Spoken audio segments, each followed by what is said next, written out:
So we are continuing to solve trig functions now, or trig equations, but we're going to have some variations to what we have.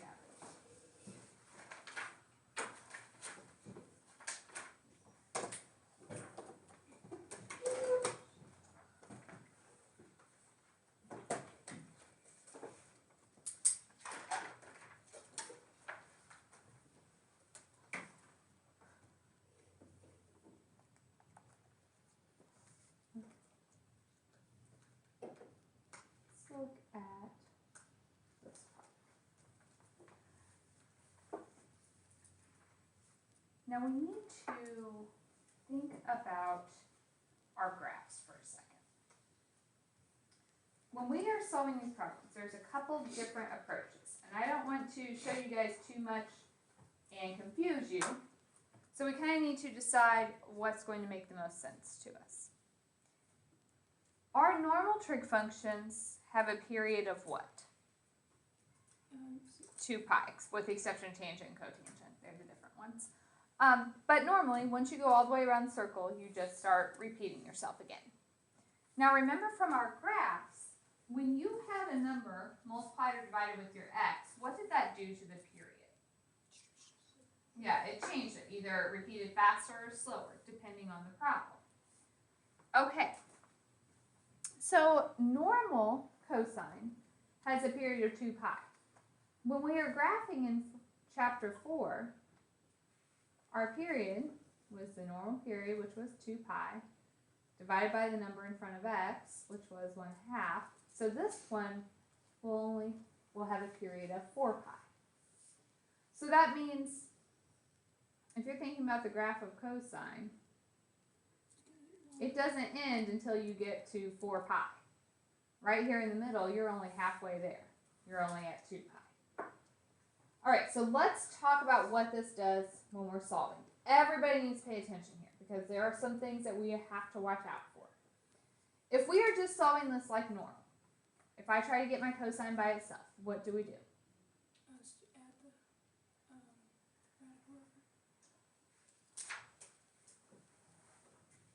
Divide by 2.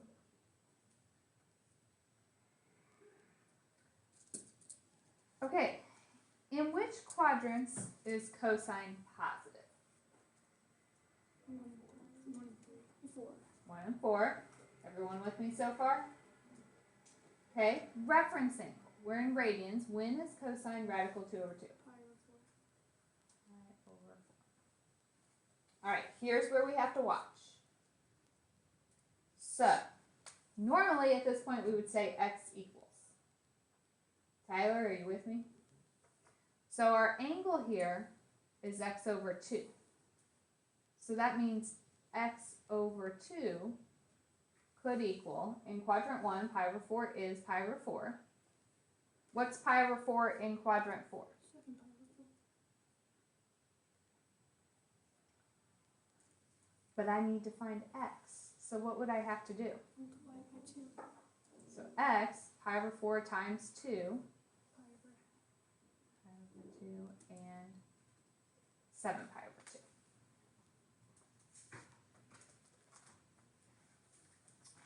All right. So far, so good? Now, we have to be a little bit careful when we answer the questions. If I say between 0 and 2 pi, okay, pi over 2 is between 0 and 2 pi. Is 7 pi over 2 between 0 and 2 pi? No, 7 over 2 is 3.5, so that's 3.5 pi. So the only answer we get between 0 and pi over 2, or 0 and 2 pi, is the pi over 2. Okay, if we think about the graph, if we're asking when this was a positive radical 2, it only happened one time. The other time was in the second part of it. Part B, though, if I say all solutions, that includes both of them. But normally, what do we tack on to the end? Plus 2 pi k. Plus 2 pi k. Because a normal period is 2 pi. Our period is 4 pi. but our period is 4 pi. So what would we tack on the end? Plus 4 pi. Plus 4 pi.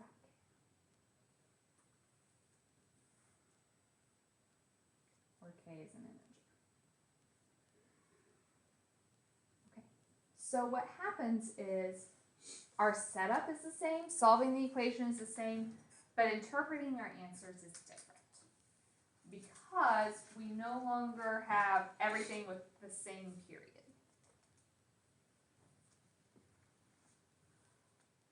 All right. Questions here? Yes. How do we get 7 pi over 2 from 7 pi over 4? We took everything times 2 to get x by itself. So 14 divided by 4. we multiply that over. It's like 2 pi over 4, which reduces to. Yes. Other questions?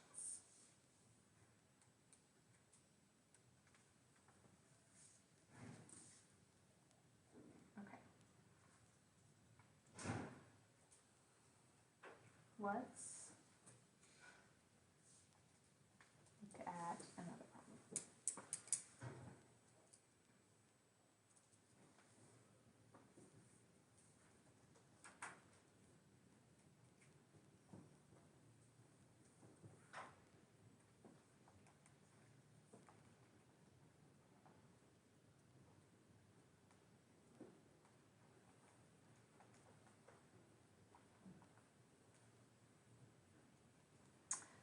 So if I look at this, what is the normal period for sine? 2. 2 pi. But because there is a 3 there, our normal period is 2 pi over 3.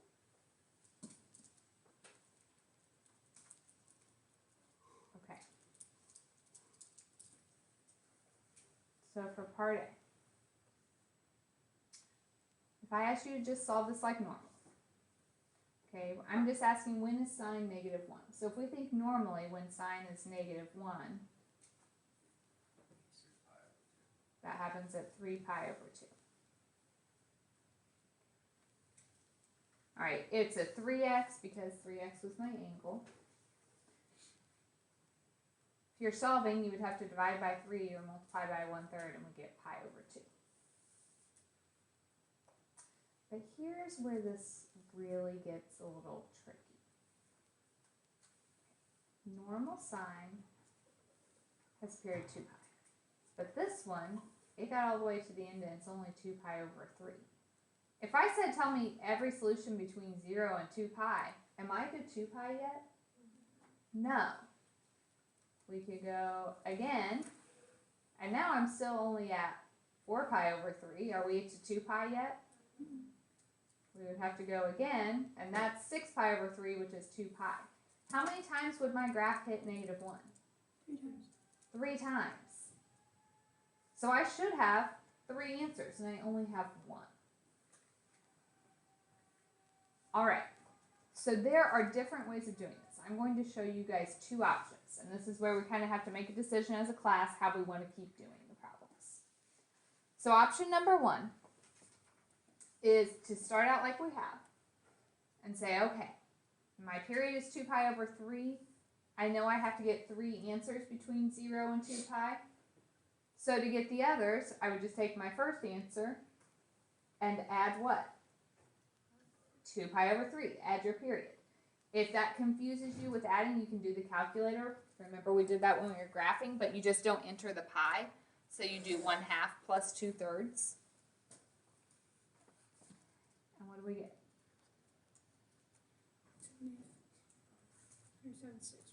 7 pi over 6. And then we would have to add 2 pi over 3 again, which would give us 11 pi over 6. That's a, those are both on the yellow circle. Okay. If I said all possible solutions, except that's not our 2 period. pi over 3. 2 pi over 3k. So we really could just say the first one plus 2 pi over 3k, because didn't I get the other 2 by adding that? Mhm. Yes. All right. That's the first option. You find your solution, you have to think about your period, realize my period is smaller than 2 pi, so I need more answers, and keep adding my period to get it. Different than the first question, because on this one my period was longer than 2 pi, so between 0 and 2 pi I had to throw out one of my answers. The second way of doing this is more uniform. We can kind of do it the same every time. So sit and watch and then tell me what you like. It would be to look at this problem and realize, oh, I have a 3 here. When I have a 3, that means I got 3 periods in one. So I need triple my solutions.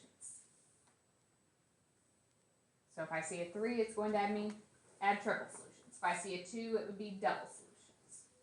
Okay, then I ask myself, here's my angle. When is sine -1? That's at 3 pi over 2. But I said triple solutions. So if you want to do it this way, we're not finding the period of the sine 3x. We're just going with the normal sine. What's a normal period of sine? 2 pi. So if I add 2 pi to each of those, so 2 pi is like 4 over 2, so 7 pi over 2, 11 pi over 2. So I'm adding my extra answers right now. Then to solve this, what would I have to do to all of them? Divide by 3. So if I divide every one of those by 3, then I get pi over 2, 7 pi over 6, 11 pi over 6. So I got the same answers, but 2 different ways. Then if I said all possible solutions, we had just our one beginning answer. Okay, you could even think if you wanted, oh, we already have this, the pi over 2 plus the 2 pi over 3k. Or you could have gotten that from starting at the 3 pi over 2 plus 2 pi and then dividing everything by 3 because of the 3x. So if you divide those by 3, you get to here. So one option involves finding what the period should be, adding that period to get all the answers we need. The other option involves at the beginning recognizing how many answers we should get, adding our standard period, and then going through and dividing everything. Right. It's confusing right now because I've only done one example, but we need to kind of pick a method and stick with that, and it will make sense as we do more, but we just have to decide which route we want to go. How many of you like option 1? Okay, how many of you like option 2? Alright, so I will probably do option 2 because that's what the class prefers. However, if you like option 1, do it, and if you're doing it and you have a question, like what do I do next, just ask me, and I'll help you with that, okay? How do you make that furniture symbol? It's a Z with a It's a line. Z with an extra bar. I've been drawing it What's kind the of little funny. thing in the middle? It is an element of, so it's like a curved E. Just means it is an integer. Come on, Grant, we went over this 4 days ago. Grant has been gone forever. Alright, let's try another one. So now we've kind of picked our method. Alright, if we look at this one, we can do 2 different routes. But if I look at this, do I even need to treat it like we have the 2x, which would tell me double solutions. However, We know that 2x. they don't both have a 2x, do they? When my angles don't match, go to your flip charts.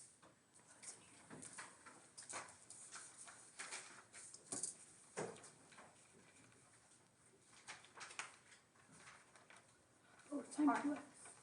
So cosine 2x, we have three different options for. Well, Given that the other side is sine x, which one would you rather use? 1 minus 2 sine squared.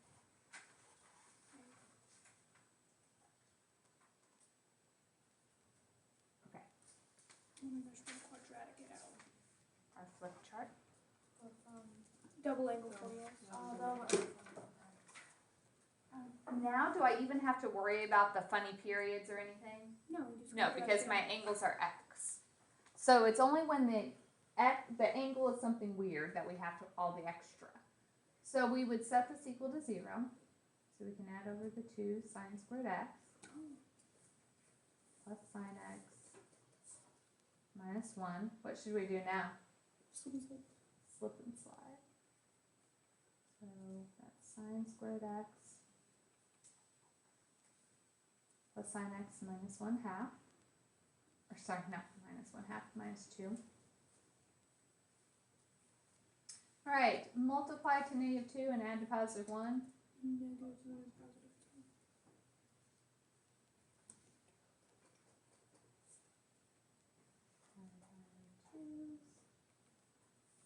So we get 2 sine x minus 1 and sine x plus 1.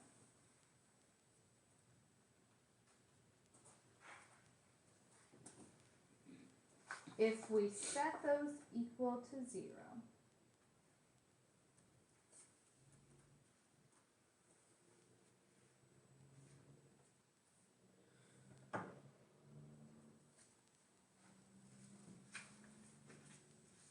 then sine is equal to a positive 1/2 and negative 1. I asked you for all the answers between 0 and 2 pi. So that means we don't have to worry about the plus 2 pi k.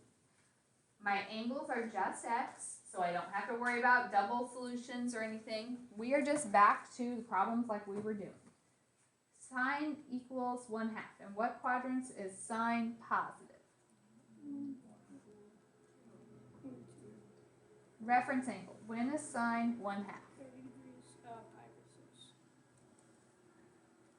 So my angle. Pi over 6 in quadrant 1 is pi over 6. In quadrant 2, 5 pi over 6. Alright, this one, when is sine negative 1? 270 degrees. 3 pi over 2. And we're done.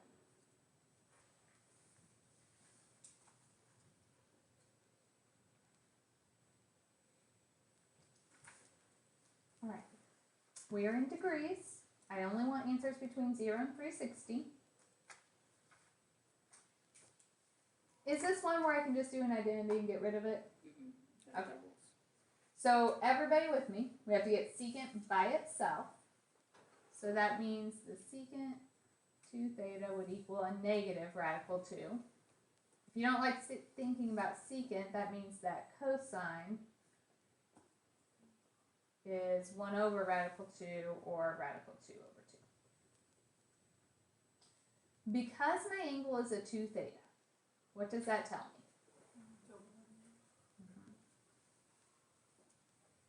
So if you went with that second method that I was doing, we're going to double our solutions here. Alright, quadrants. When is cosine negative? 2 and 3. Reference angle. When is cosine radical 3 over 2? Radical 3? Sorry, radical 2 over 2. Oh, 45 degrees. 45.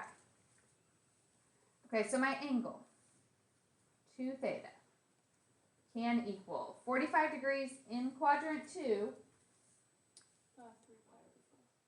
We're in degrees. In quadrant 3, and this is where having a unit circle might help you. We said double solutions. So I have 2. If I'm going double, I need 4. If I'm finding them now, what do I have to do to each? Just add your 360. So we get 495 and 585. Then, to find theta, what do I have to do to every one of them? Divide by 2. So 135 divided by 2 is 67.5 degrees. 225 divided by 2, 112.5 degrees. 495 divided by 2, 247.5 degrees. 585 divided by 2, 92.5 degrees. So our final answer is theta. Our final answer is theta, whatever unit equals. Yeah, since that was my variable, so I was just solving so I divided my 2. I said in the beginning it had to be between 0 and 360. Is every one of those between 0 and 360? Yes.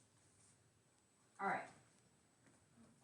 I'm stopping there for today. We are going to do more Monday. I'm only going to give you a few problems to try right now.